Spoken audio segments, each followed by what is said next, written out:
All right, welcome you guys again. I'm just here to give you guys some more Colorado football news. I'm sure you guys have been keeping up with some of the things that have been going on. I mean, other people have channels that are geared towards keeping you guys updated with what's going on with Colorado football.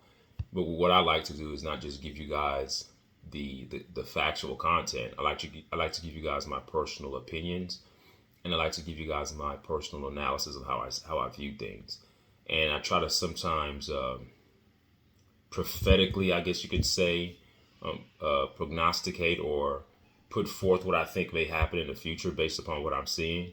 And what I do pretty well, not to toot my own horn, is that I like to what I do a good job of is looking at what happened in the past and looking through the details of seeing how things transpired in the past and seeing how they developed. And then when something current happens, I always go back to the past to see how something's going to be currently. Because usually past behaviors are a good indicator of current developments. So, the saying that the verbiage, the old adage is that if you want to understand your present, always look at your past. Or even if you want to understand your future, always look at the past, because most things are done in a cyclical way, only with different variables, but the same action still prevails. So an example would be when Coach Prime first came to Colorado. That was his inaugural entry, right? And he gave the speech about bringing in his Louis luggage and he's coming here to win and dominate. But that's the past, right? But this second year is also a new phenomenon, because this is also Prime's first time being a second year head coach at a Power Five conference. So every year that he's there, it's something new. So I take the same concept of something being new and I insert the same dynamics that occurred when he first got there, and I'm looking at what's going on. Initially, when he got there, he was able to bring in an influx of guys through the portal. He brought his son, Travis, Shiloh, and some other players. And there were about eight to nine players that stayed from the previous team. And I think only about five of them, no, if it was eight or nine, I believe it was, no, five. Five or eight, I don't know, but it wasn't a complete 100% overhaul. This idea that everybody left and he brought in all new, it's not true. But of course, the majority of the team was not there from the 1-11 team of last year. So when I look at that transition and seeing how that transpired, what I do now currently is that I'm looking at, okay, this is his second year. Now I'm looking at all the moving parts. I'm seeing people leaving. I'm seeing coaches leaving. I'm seeing players who had previously had verbal commitments pulling out. And it begs the question, what is the second year going to be like for Coach Prime? The second year is going to be like another first year, because this is going to be something new for Coach Prime. Now, I have to give Coach Prime credit. He stays positive in these press conferences. He's never negative. He's not saying, oh, man, all these players are leaving, I don't know what to do. But in reality, that's what's going on. He's going to say things like, recruits are calling. I know, he said something to the effect that we know what we need. We're going to get it. Yeah, as you know what you need, you're also losing certain things that you already had. So I give the analogy, I give the example. He likes to talk about, he used the example of the kitchen ingredients. When you're cooking, you initially start cooking, you get the kitchen, you have all the equipment you need, you have all the spices, you have all the tools, you have everything you need, right, initially. But as you start working in the kitchen, you start to realize, okay, I'm missing certain things. That was the example that he gave in the press conference. He says, okay, my first year, we knew what we had. We knew what we had. As the year progressed, we start to understand that there are certain weaknesses in our team and there's certain things that we need. Well, the way Coach Prime is speaking, he's speaking as if the whole team is intact, and now he just needs to add on. Now, with the exception of him saying that he needs to replace the whole offensive line, we understand that we already knew for a fact that the majority of the offensive line are going to be gone. No player is going to stay there after getting thrown under the bus repeatedly by Coach Prime. But Coach Prime is acting as if everyone that's on the team is going to remain, and all he needs to do is plug in. There's so many moving parts because of the portal. You have so many players that you already had who were good, who were leaving, So now you're going to have to sort of replace that void and then replace the other void of what you said that you were in need of based upon how the season progressed and what you saw happening on the football field. So those are just things to consider. Coach Prime does have his work cut out for him. I'm going to read a couple of articles here and give my take. And as I'm reading them, the first one says it's on buffzone.com. It's on buffzone.com. It says Colorado Buffs football center Van Wells to transfer and assistant coach Nick Williams leaving the program. Okay, now Nick Williams was a pivotal player in this entire Coach Prime experience. I know a lot of the times the focus is on Coach Prime, but a lot of the times when you have a great, or when you have something that comes across as a great program, or anybody that comes across as great, there are always people that you don't see in the forefront that are doing all the hard work. It's not the person you see on the cameras all the time. It's the people that you don't see most of the times that are doing all the hard work. I like to compare it to like being nurses and doctors. Doctors get all the accolades and the praise. You know, if you're a doctor, you're like, oh, he's a doctor. He's gonna come heal me. He's gonna come. No, but it's the nurses that are on the floor doing the dirty work. And I would go as far as saying the nurses' assistants, the CNAs, or I think that's what they call them, CNA. They're the ones that are doing more of the dirty work. So the lesser recognition that these people are getting, those are the ones that do all the work. The people who get all the recognition are just the people who are benefiting from all the things that the people on the floor or on the bottom are doing. So a lot of the times, even if you look at the way the economy is, if you look at hierarchy, if you look at the elite 1% of people who exist in this world who hoard most of the income because they control over 50% of the world's wealth. The only reason why they're able to control the world's wealth is because us, the working class people, are the ones doing all the work. We're the ones buying and consuming things. We're the ones paying the taxes. We're the ones that are giving into the monetary free market economy crap. And so it gets them richer. As we continue to give ourselves to the system, we make them richer. So I give that example just to give you guys the idea that you see Coach Prime all the time as the face of Colorado, but believe you me, Nick Williams was a pivotal player in that role because he was big with connecting with the students, connecting with recruits. Coach Prime is not with his foot. You know, Coach Prime is just the face. He's what I would call an avatar, so to speak. He's like the face to attract people.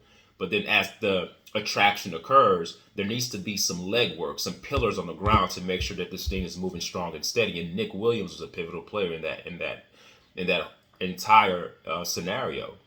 So losing him is big. But click on this article. I'm going to read it. Van Wells. I'm not surprised that Van Wells is leaving. He was a center, part of the offensive line. They got thrown under the bus so much this year. Why would you stay? Why would you stay? Okay. This article is written by Brian Howell. It says that the title of it is that, again, Colorado Buffaloes football center Van Wells to transfer and assistant coach Nick Williams leaving the program. Okay, so let's read here. It says also, Colorado's offensive line makeover for 2024 is well underway. So we understand there's going to be a makeover. It's a complete renovation of the offensive line because that's what everyone thinks is the problem. Everyone's like, yeah, Shedeur needs more time. But I like for you guys to change the narrative. There are more needs. There are more deficits on the team than just the offensive line. The entire team needs a whole rebuild. It just seems that because you're so pass heavy, Coach Prime, the weaknesses of your team was magnified through your offensive line. So it was easy for everyone, even novices who don't know much about football, to just say it's the offensive line's fault. Well, yeah, it's going to look like it's the offensive line's fault because you're pass heavy. And then if you're pass heavy and defenses can predict what you're going to do, and you're getting sacked and your quarterback is getting hit a lot, then of course people who don't think outside the box are going to be like, oh, it's the offensive line. Well, Coach Prime, you made it that way because your personnel wasn't made for your team to be that pass heavy. Even if your team had a great offensive line, it's not even smart to be pass centric. You also have to blend in a nice balance of running to keep the defense off balance. If you become predictable, I don't care how great you are. Look at how great Tom Brady was, Brett Favre, Peyton Manning, Aaron Rodgers. If you are predictable and teams know what you're going to do before you do it, then that almost handicaps your talent. It puts your gifts at a compromising state because no matter how talented you are, you have a defense that's predicated on stopping what you actually do well. And if they can actually know what you're going to do before you do it, literally your work is cut out for you. That's where you get the term, your work is cut out for you. meaning that you can work 100%, but that 100% is cut down to 50 because now I know what you're going to do. No matter how talented you are, I'm going to get to you before you can even unleash the play that you want to unleash upon us. So yeah, we understand that the makeover is underway, but I don't think that makeover being underway is going to be necessarily a easy fix for Coach Prime, because we all know that offensive lines and defensive lines, especially offensive lines, they need time to develop. Now we hope that through the portal he can get some quote unquote already made dogs, because I don't think that Prime's personality is one that's big on patience, or that's big on I'm gonna wait this thing out and see how it materializes. He wants to win now, preferably before his son graduates and leaves and enters the NFL draft, if he's standing on his 2 feet by the end of next year. Because what happened this year cannot happen again. He cannot continue to get hit coming off of a fractured back. Because we all know when something heals, that's good, but it's also fragile and susceptible to get hurt again. You can re-injure something that was already injured if you don't give it the proper time to heal, and if you don't allow it to actually come back fully strong. Because if he comes back and the doctors clear him, just because you're cleared all the time doesn't mean that's the best approach to take to put yourself back in harm's way, to put yourself in a position where you're getting hit again in that same area. So we have to be careful about that. So Colorado offensive line makeover for 2024 is well underway, and the Buffaloes have another hole to fill on the coaching staff. On Saturday, sophomore center Van Wells announced his intentions to enter the transfer portal when it opens on Monday. Now, mind you, this guy was a sophomore. He was young. You got to develop your line. He's going to be good. Follow him wherever he goes. All I want you guys to do that are hardcore Colorado Buffalo advocates and people who support them, like I do, I want you guys to pay attention to the people who leave. Follow Sean Lewis to San Diego State. Follow his team and see what he does there. Because I want you guys to start to see how I was able to break down the Coach Prime experience. When I told you guys from the get-go that demoting Sean Lewis was that's the narrative that's put out to the public. He was never demoted. He wanted to step down. He got tired of working with Coach Prime, but that can't be out. That can't be put out. The narrative that comes out of Colorado concerning Coach Prime is very controlled. So they can't put that out. So they have to say that Coach Prime did it. How do I know? Like I said on previous videos, you can look back at it, nothing changed. Now, some of you guys, the rebuttal to that is that, well, how can Pat Schumer just come in and change the offense over 1 week or in the middle of the week? Well, it's not really that hard. You're not changing the overall offense. All you do is add more protection and run the ball more. I mean, okay, if you think that that's too far-fetched, then look at what the backup quarterback did last game against Utah. Didn't they look like a complete different team than what they were with Shedeur? Now, I'm going to play devil's advocate. You guys are going to say, well, yeah, Shedeur is a better passer, so they pass more with Shedeur, and the backup quarterback is not as talented. It's not about who passes better. It's about running a style of offense that fits your personnel, period.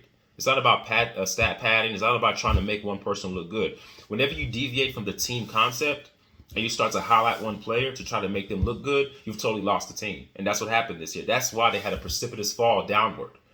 Usually when teams are put together, you see a slow progression of them actually getting better and more competitive. You start to see, every game you start to see certain players or certain things become better. But somehow, some way with Colorado, they incrementally got worse and worse and worse and worse and worse. And then the last game of the season, when Shedeur wasn't in there, they actually looked like a competent team.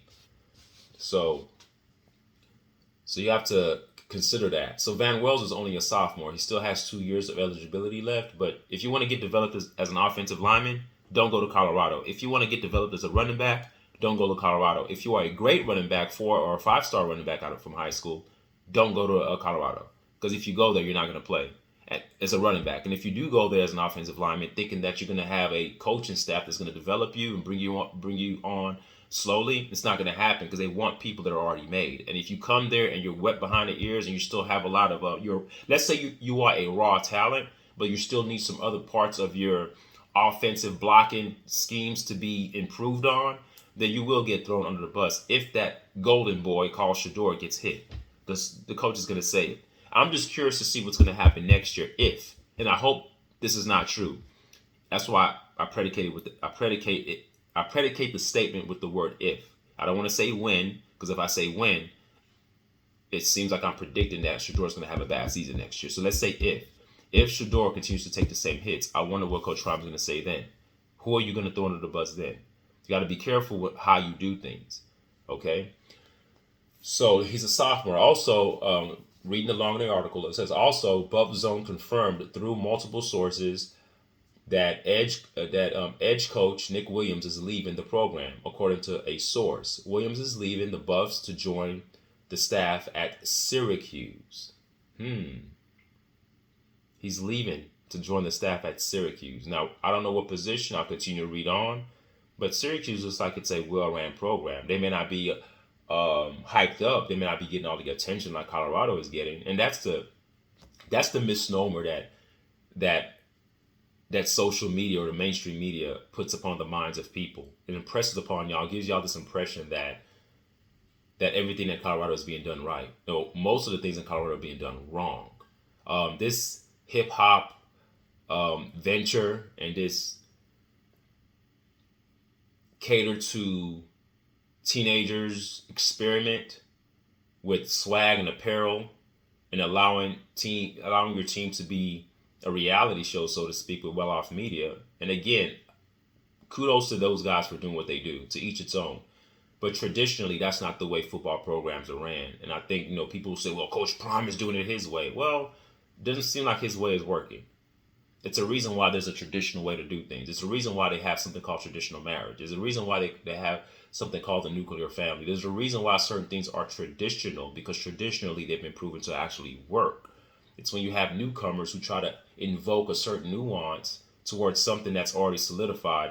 They try to do things their way. It may work for a short time, but we all know that something that works short term doesn't necessarily yield or open you up for something that's going to be successful in the long haul. We're about the long game here, but Coach Prime is about the short game. He's about now.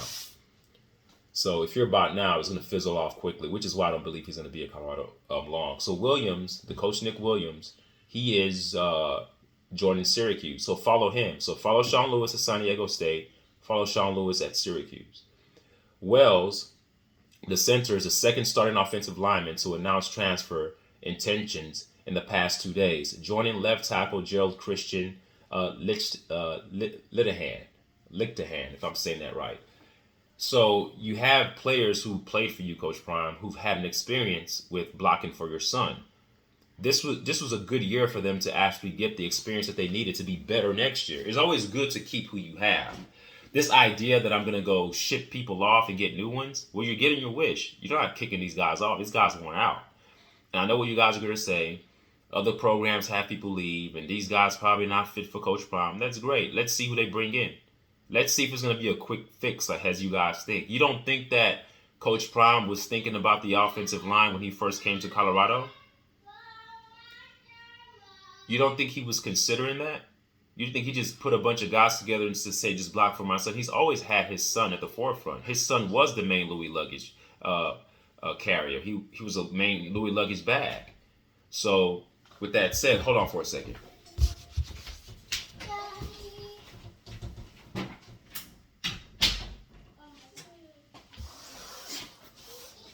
So he was the main Louis luggage.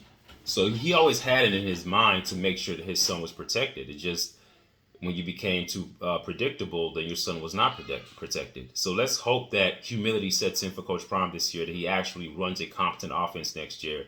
And sometimes it's not about the elevation of your son's statistics. I think wins override statistics to me. Let's say Shador passes for like 210 yards, 1 or 2 touchdowns a game, and they're winning games. That to me is more impressive than him throwing for 500-600 yards and you guys are losing consistently. No one likes to watch losers, especially when your team is talented and everyone sees that you're overwhelmingly trying to make sure that your son's stats are being elevated above the team's success. And that's not the way you run a program. So me personally, I would keep who I have. Those offensive linemen, they understand the grind. They understand how you operate. I would have elevated those guys. I would have uplifted them. I would have made sure that they came back. I would have groomed them. I would have trained them. I would have got them the right coaches that they needed. Because as they remain with Shador, they get more familiar on how to block for him. Now you're going to bring in a new crop of guys to actually learn how Shador. You know what? To each its own. Let's see how it works next year. I'm not trying to be negative. I want to be optimistic as possible, but I do not want to be so optimistic that I'm unhinged from reality, because there's certain things that just don't connect logically. All right, so we have to consider that. Okay, so moving on. It says, I want to say thank you. This is what Nick. Okay, this is what Wells says. The offensive lineman. He says, I want to say thank you to all the coaches who gave me the opportunity to play here at CU. Wells, who has 2 years of eligibility remaining, wrote on social media. He says, I appreciate all the love and support I received these past 2 years from Colorado University staff, and most importantly, the CU fan base. Wells played 11 games with 10 starts this season, but left his last game on crutches after an injury early in the finale at Utah on November 25th in 740 snaps. So these guys have a lot of snaps and have a lot of experience playing under Coach Prime and playing with Shedeur. I think that it would have been better to keep who you have. Now you guys are like, gotta get rid of him. Let's see, because it's a video game. To me, it's a jaded way of thinking. It's a very immature way of thinking when you feel as if the way to fix a problem is to eliminate a group of men and just replace all of them. Now, there may be a certain weak players on your team individually with you, but the whole offensive line, when Coach Prime sat up in the press conference, he said, well, no, we know what the problem is. And then they asked him, what do you do about that? Which is a trap. And I think Coach Prime should have known better. I think he was just so upset at how the season was unfolding, and he just couldn't help himself at that time. And whoever asked that question, they threw a bait out at him. That was a bait. What are you going to do about it? What the hell can he do about it? Really? That's who he has. All Prime had to say is, I believe in my guys. I believe we can get better. We're going to continue to work, but we're going to get this thing fixed. We're a family. We're going to work on this. That's the way you keep things together and you keep things locked in. Just like if you're having problems in your relationship, you don't go out there telling people I'm going to go replace my girlfriend or replace my wife. Or if you're a woman, replace my husband. You don't say things like that. At least to the public, you have to make it seem as if everything's airtight in the house. Then when you get in the house, you can hash it out. Like I said before, I would rather him rip them apart inside the locker room, and then when he gets on the camera, smile and says, yeah, everything's okay. Yeah, we're gonna. But then you guys gonna be like, well, Coach Real, you gotta keep it real. No, Coach Prime, he keeps it real. He says it. Does he? Does he really keep it real all the time? No, I think he slipped up.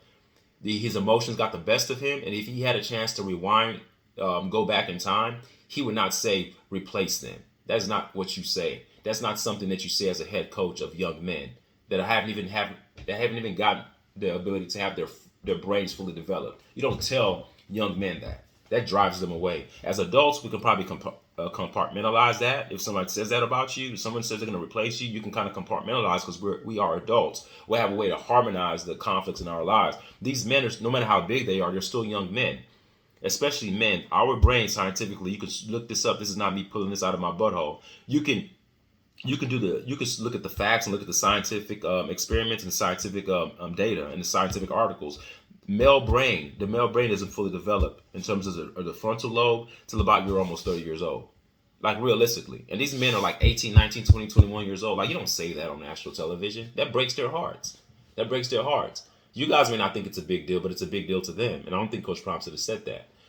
So in 2022, as a true freshman, Wells played 11 games with 8 starts. It was the most starts by a true freshman lineman at CU since 2007 when Kai Maiava also had 8 starts. Throughout the season, Colorado University's offensive line struggled. I wonder why they struggled. And it's easy, like I said, it's easy to point at them. But I also think that Shedeur struggled. Shedeur struggled because the offensive line struggled when you make your team predictable. It goes back to that. I think that you can minimize the weaknesses of your team. You can minimize the weaknesses of anything that you have. Whether you're living in a 1-bedroom apartment and you have too much space or you have too much people that live there, then you can't add on. It's an apartment. The apartment is fixed. So what you do, you cater your lifestyle to fit your space. I don't think that Prime was good at that. He was hell bent and hell focused on making sure my son excels. And I have to show the world that he's great because he was great at the HBCU. So I'm going to do all that I can to make sure that he is showcased on the Power 5 level conferences and major college football will know who my son is. He pushed for that. but he sort of came in humble and slow in doing that. You knew after the first couple of games, if you're a thinking man, you start to see, okay, my offensive line is not that strong. I don't want my son beat up, but I want to win games. So I'm gonna put my offensive linemen in the best position to win or to feel good, to boost their morale. Come up with a great running scheme. It can be done. Well, if you are committed to something, I really believe that. Because even as bad as the Colorado season went when they lost all those consecutive games toward the latter part of the year, relatively speaking, you can say that Shedeur had a successful season statistically. It's because the father, the head coach of the team, was focused on making that his main thing. If you're focused on having a balanced team, it can happen. If you're focused on protecting your son, it can happen. And what happens when running backs are scoring touchdowns and running backs are gaining big yardage? It makes the offensive line feel good. But one thing I did not like is that if you already knew that the offensive line was your weakness, yet you keep on passing the ball, exposing their weaknesses, what does that do to the morale of the team? You're simply putting your offensive linemen in a position to fail and then putting them on quote-unquote blast on national television, telling the whole world that you're going to replace them. So it's sort of like taking a point guard and putting a point guard in the position of a center. He's going to get abused down there because he's not that big to bang with those bigger guys. And then you get mad at the point guard for not excelling when you're the one that put the point guard in a position where he cannot excel. That's what happened to the offensive linemen, folks. Most of the offensive linemen, some of them came from Kent State. They came with Sean Lewis. Sean Lewis ran the ball at Kent State. They had a running scheme. Those offensive linemen were better run blockers than they were pass blockers. Now, I think that Prime was not ready to accept that. So he continued to push the envelope to push his agenda. And as you keep on trying to fit a square shape in a round hole, it's not going to work. Or a round hole in a square peg, it won't work. Like, it just won't mix. The same analogy that I gave with a one-bedroom apartment, you have a lot of people. You're going to have to make some changes to fit the space you have.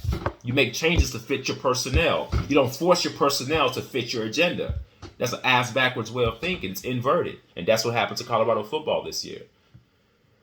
So throughout the season, Colorado's offensive linemen struggled, allowing a school's record sacks, while the Buffs had the worst rushing offense in the country, 68.9 yards per game. And I talked about that on an earlier video. The fact that they had 68.9 yards rushing per game is not an indictment on the offensive line. It's an indictment on the offensive philosophy. If you do not run the ball and you don't have a large sample size of actually having rushing attempts, then yes, your rushing yards per game is going to be low because you're not predicated or focused on actually running the football. What you are focused on is throwing the football.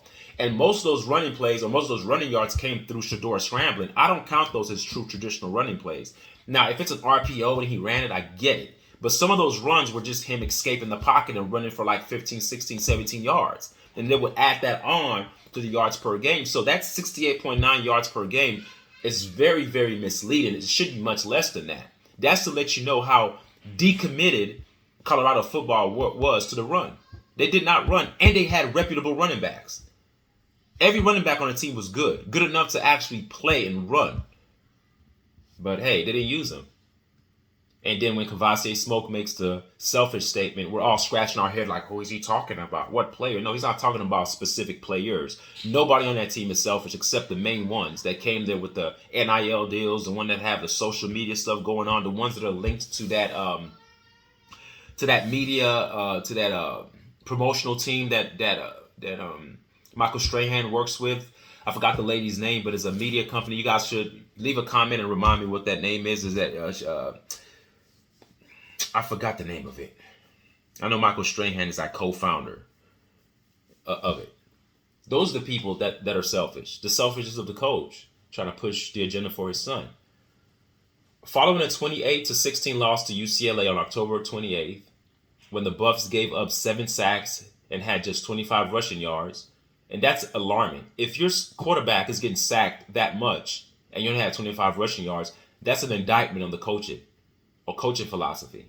It just is. I'll give you an example. Look at the New York Jets. They know that, even though they're losing games, but they know that this is when Wilson was still the quarterback. I think now he's done to have another quarterback in. But when Wilson was the quarterback, they did not expose Wilson because they understood that Wilson, the quarterback, Zach Wilson of New York Jets at the time, was their weak link. So they're not going to expose his weaknesses and then magnify it and then throw him under the bus and say we need to replace the quarterback. Everybody knew that the weakness of New York Jets was the quarterback play, and the offensive line was kind of shaky as well. Okay, so what did they do in New York? New York Jets, they committed to short passes and running the ball. Keep it things simple. If your offensive line is not that great, Coach Prime, you keep it simple. Not that your son needs it simple. Your son's a good quarterback, but he can't be protected to make those reads down the field. So it's a moot point in trying to insert 5 wideouts. And of course, somebody said to me on a comment saying, "Well, the five wideouts running out is to confuse the defense."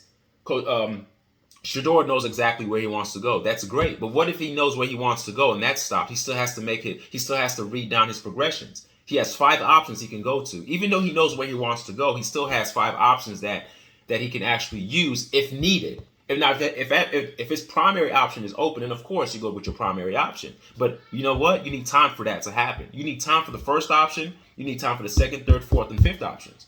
The guy, every 2 seconds there was somebody on his lap. So why would you continue to run the same damn plays? That's what I'm talking about, of being bullheaded and arrogant, and then throwing your offensive lineman under the bus when you continue to put them in positions where they cannot and will not succeed. Okay, so they only rushed for 25 yards. That's an indictment on the team. I know this article is a Bub Zone article, and they're making it seem like the offensive line was that atrocious, and that's what most of these articles are doing. I'm just forcing you guys to see beneath the surface. The surface is always going to give you this. If you look beneath the surface, there's so much more underneath there. And it's much more than just the offensive line. It's coaching philosophy that has a lot to do with this. And it's coming from the head coach who's coaching his son to make sure the ball is in his son's hands. Quote, someone says, "I think we have some guys that are going to be good with a little seasoning," he said after that game. Oh, so this is what Dion says. "But overall, we just don't have the fight and the passion to do what we want to do. The line has to improve to do what you want to do, Coach Prime. To do what you want to do." Hold on for a second. I'll be right back. Give me a second. I'm sorry, guys. Hold on.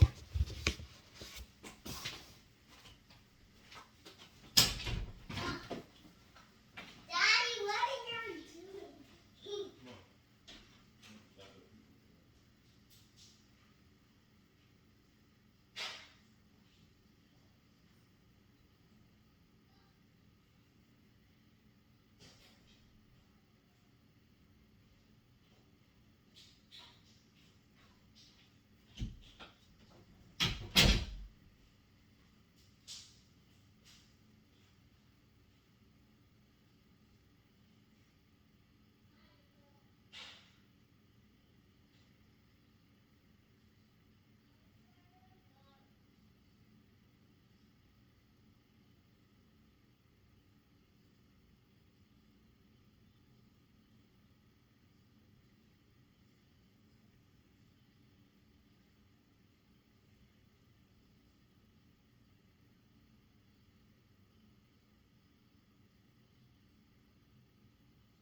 All right, thank you guys for your patience. Thank you. This is why most of the times I'm doing my videos in my car. I do have kids, so, and they're not independent yet. So if they need to do certain things, I need to be there to help them. Okay. Yeah. So as I was saying, so he says, Coach Prime says, "But overall, we just don't have the fight and the passion." No, your team has the fight, because the one thing I do understand about Colorado football this year is that the team never gave up. No matter how bad things got, they still were playing hard, because they understood that all of America had their eyes on them. I think at some point it wasn't so much playing hard for Coach Prime anymore. It was more so about pride, personal pride. And I think I like that. That's good character of the team, because most times when a team understands and sees the BS of their head coach, they'll just stop playing for the coach. But these players, they were playing for something much more. And I think if there's any positive thing that I can actually draw out from this season, is that the players never gave up amidst all the chaos. And I think that was a good thing. But this idea that they did not have fight or passion, that's wrong. They were just not coached very well by an undisciplined coach who was not humble enough to understand that your team is not what it needs to be to do what you want to do. So therefore, you need to change what you want to do to fit what your team is capable of giving you. That's the problem I have. And that statement right there, that quote by Coach Prime, is an indictment on him. Look, I'm going to read it again. He says, I think we have some guys that are going to be good with a little seasoning, right? He said after that game. But overall, we just don't have the fight and the passion to do what we want to do. You mean what you want to do? It's not what we want to do, it's what you want to do. The line has to improve. Yeah, we understand the line has to improve. Until then, until the line actually improves, you don't continue to kind of beat a dead horse. You don't continue to run yourself into a brick wall expecting the brick wall is just to give in. The brick wall is going to win. It's undefeated. Cement, concrete, you fall from a building, you can't keep falling down and thinking that the concrete's going to give in. Your bones and your body will give in first. It'll break you. And you broke your team, Coach Prime. You understood that they needed to improve, but yet you continue to do the same thing, expecting some type of, some type of miracle to occur from week to week.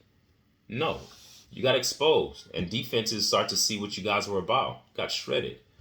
Sanders added, quote, the big picture, you go get new linemen. And see, that right there is a statement of the year. That right there is why I don't believe that he should be getting any sportsman of the year or anything. But hey, what do I know? I'm a hater. I'm not a hater. Sportsman of the year doesn't necessarily mean that it's a football thing. It's just sportsman, any sport, aka sportsman. There are many sports. I don't think he should have won it. But hey, what do I know? I'm a hater. Sanders added, the big picture, you go get new linemen. That's the picture, and I'm going to paint it perfectly. Wow. You're going to paint it perfectly. You're going to get new linemen and paint it perfectly. Not because you care about linemen, not because you care about offensive line play. You want the picture to be painted perfect for your son. See, I read into everything that he says. He wants it painted perfect for his son. It's the Pee-wee parent. It's the Pee-wee football parent that's sitting on the sideline rooting for his son. But now you've given that parent the reins to the team to coach the team. Now that parent is just unhinged from reality, not actually factoring in that those other kids have parents too. You're not doing what's best for the other kids as well. You're so focused on your one son. So go ahead and paint your picture. Yeah, go ahead. Go ahead and paint the picture that you want. Get your canvas, get your tools, and we'll see how this portrait is going to unfold next year. We'll see if it comes to fruition, if you get that perfect paint that you're looking for, Coach Prime. We'll see.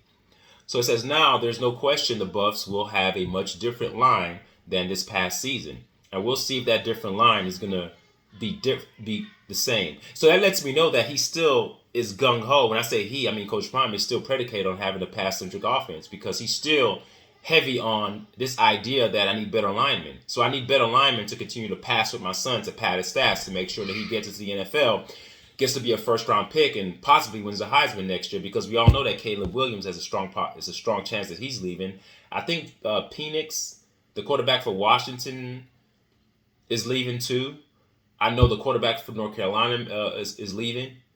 Those are the top ones to me, the quarterbacks that I know of. So yeah. So he's going to be more hell-bent next year. Actually, Shedeur has a better chance of winning it next year than he does this year.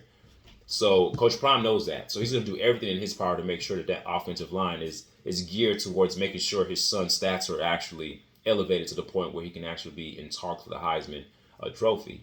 And see, even me saying that, it sounds like it bothers me because it's such an agenda that's selfish, that it's about me and my son. And I hate that because you have to factor in the whole team dynamic. And I don't think that's being considered here. I think that if Colorado had a coach that's not the father of the quarterback, I think that the team would have won more games. I really truly believe that. That 29-0 lead that they had at Stanford was a telltale sign to me that lets me know that, oh, this team was all about Pat Shedeur stats because there's no way you lose that game.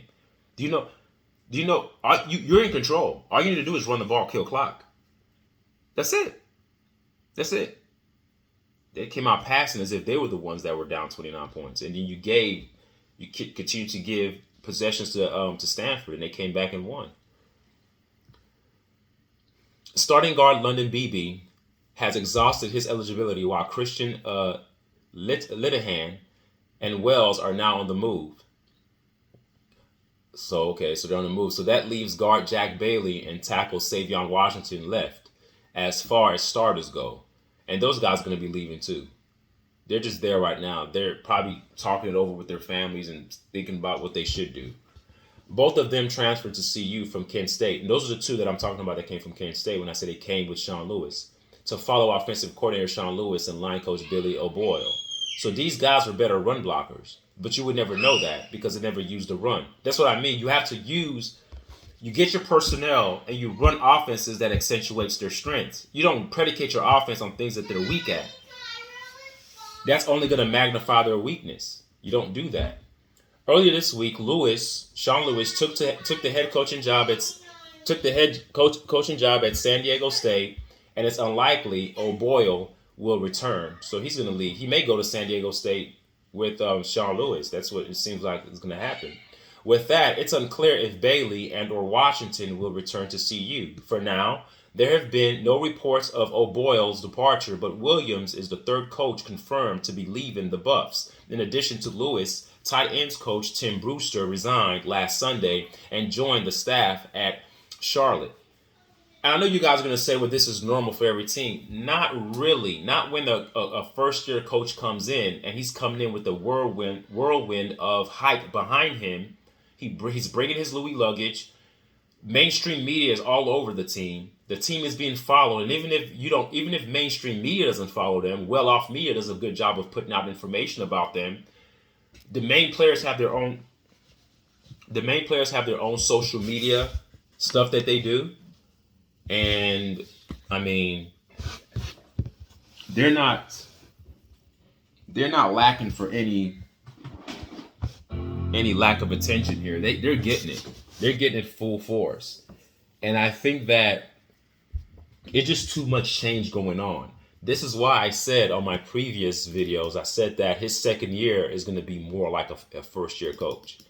I think that he had the advantage on his side this year, coming in with all the support that he had. And he still has support. I don't think there are people that are out against him. I think the people that are against Coach Prime are probably his opponents, his competitors, his adversaries, which is rightfully so. If you're a coach that's going to be coaching against Coach Prime, why would you want him to succeed? If he succeeds, it means that he's going to beat you and dominate. Nobody, and that's good. You got to have competition. You shouldn't want your opponent to dominate you. But I'm talking about the objective fans, people like me, people like you, people that follow the team. We want to see them succeed. We just want them to do things the right way, and we want Coach Prime to get his ego out of the way and try his hardest to objectify the coaching dynamic between himself and his son, but which is very hard to do.